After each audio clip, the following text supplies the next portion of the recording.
என்னோட பேரு புஷ்பா. எனக்கு இப்போ 27 வயசாகுது. நான் கள்ளக்குறிச்சி மாவட்டம் கல்வராயன் மலை கீழாத்துக்குழி கிராமத்துல வசிச்சுட்டு வரேன். என்னோட கணவரோட பேரு தேவராஜ். அவருக்கு 30 வயசாகுது. எனக்கு 8 வயசுல ஒரு பெண் குழந்தையும் 5 வயசுல ஒரு பெண் குழந்தையும் மொத்தமா 2 பெண் குழந்தைங்க இருக்காங்க. என்னோட கணவர் கூலி தொழிலாளி.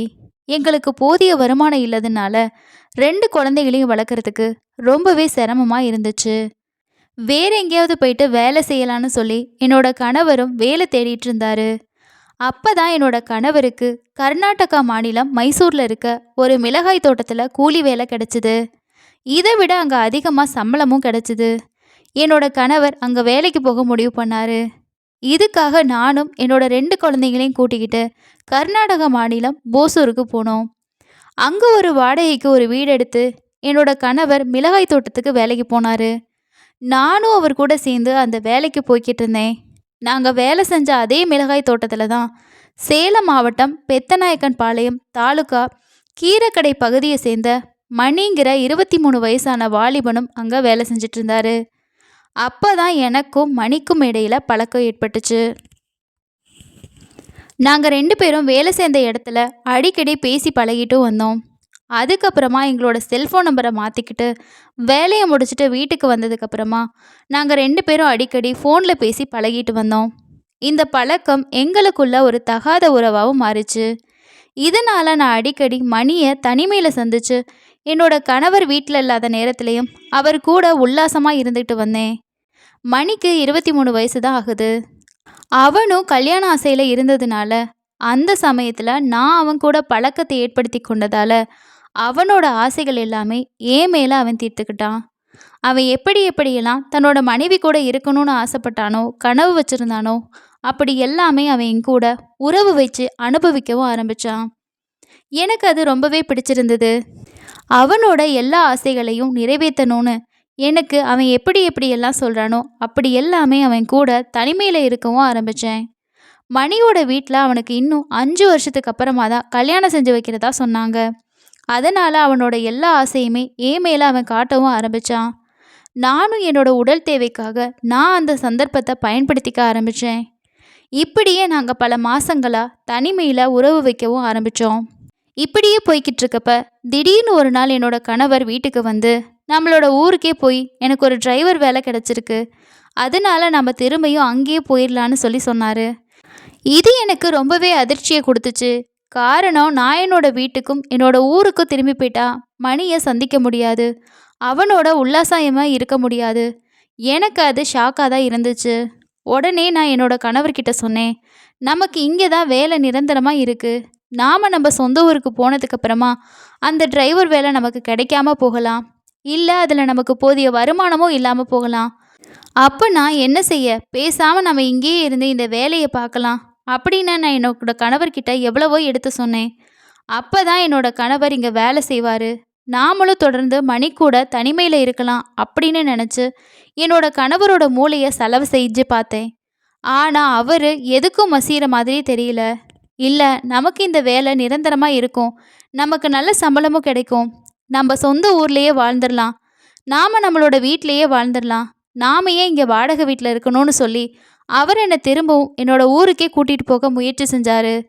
அதுக்கப்புறமா நாங்கள் திரும்பியும் கல்வராயன் மலை கீழத்துக்குழி கிராமத்துக்கே வந்துட்டோம்.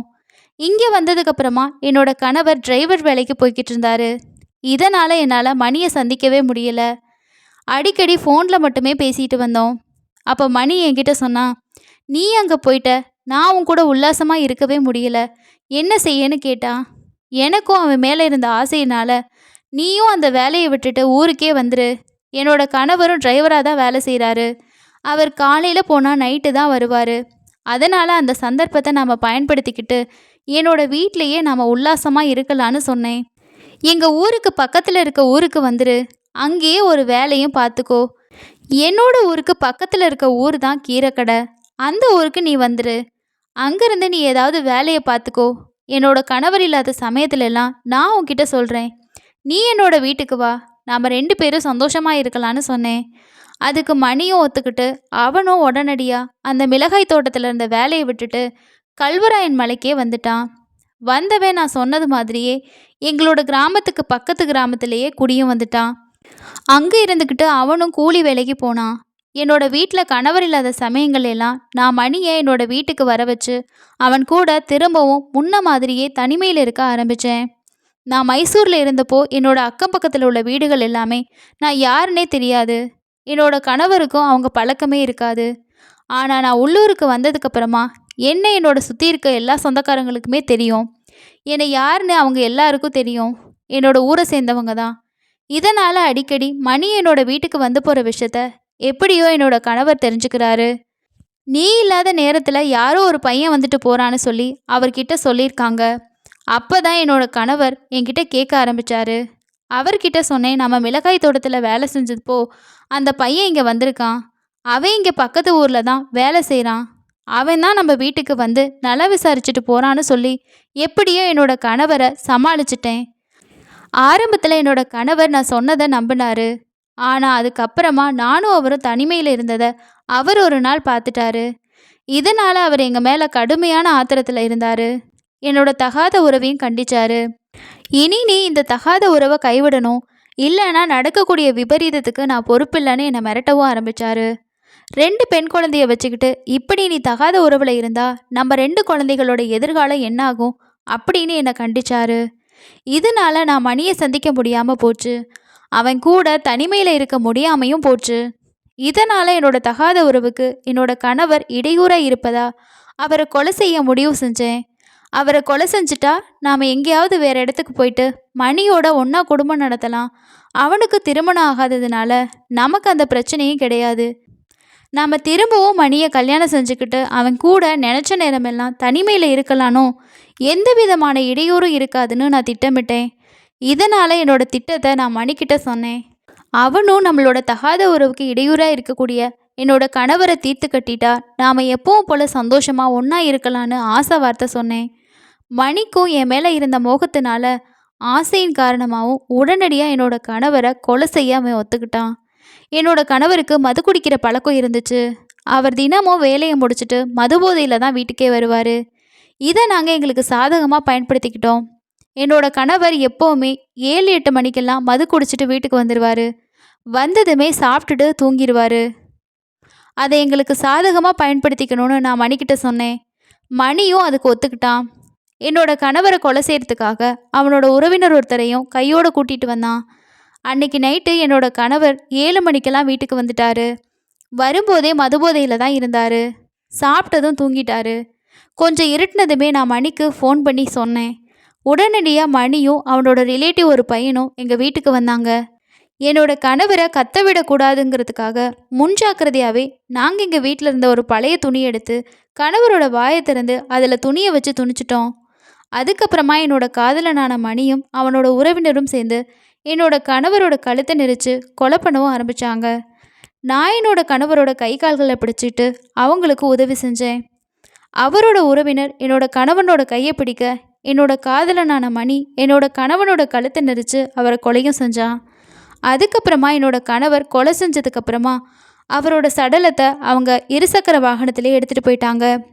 என்னோட கணவரோட சடலத்தை எடுத்துகிட்டு போயிட்டு கள்ளக்குறிச்சி மாவட்டம் கல்வராயன் மலை வெள்ளிமலை போகக்கூடிய இடத்துல இருக்க ஒரு வனப்பகுதிக்கு கொண்டு போயிட்டு அங்கே என்னோட கணவரோட சடலத்தை கவுத்து படுக்க வச்சு அவரோட உடல் முழுக்க அங்கே இருந்த கற்களை எடுத்து அடுக்கி வச்சுட்டு அங்கேருந்து தப்பிச்சு போயிருக்காங்க.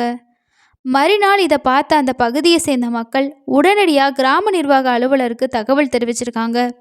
இதையடுத்து உடனடியாக அந்த சடலத்தை பார்த்துட்டு கரியனூர் போலீஸ்க்கு அவர் தகவல் கொடுத்துருக்காரு.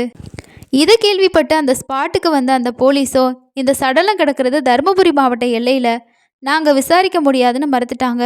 இதனால் கிராம நிர்வாக அலுவலர் உடனடியாக இது குறித்து கள்ளக்குறிச்சி மாவட்ட கூடுதல் எஸ்பி கிட்ட தெரிவிச்சிருக்காரு. அவரோட உத்தரவு பேரில் தான் வேறு வழி இல்லாமல் இந்த கரியாலூர் போலீஸார் வழக்கு பதிவு செஞ்சு சடலத்தை கைப்பற்றி பிரேத பரிசோதனைக்கு அனுப்பி வச்சுருக்காங்க. அதுக்கப்புறமா வழக்கு பதிவு செஞ்சு தீவிரமான விசாரணையும் மேற்கொண்டிருக்காங்க. அதுக்கப்புறமா இறந்து கிடந்ததே என்னோட கணவர் அப்படிங்கிறதையும் போலீஸார் கண்டுபிடிச்சு என்கிட்டையும் கிடுக்குப்பிடி விசாரணையை மேற்கொண்டாங்க. நானும் போலீஸ்கிட்ட முன்னுக்கு பின்முறை நான் பதிலளித்தேன். என் மேலே சந்தேகம் ஏற்பட்டு போலீஸார் கிடுக்குப்பிடி விசாரணை நடத்தினதில் நான் நடந்த எல்லா உண்மையுமே வேறு வழி இல்லாமல் போலீஸ்கிட்ட சொல்லிட்டேன்.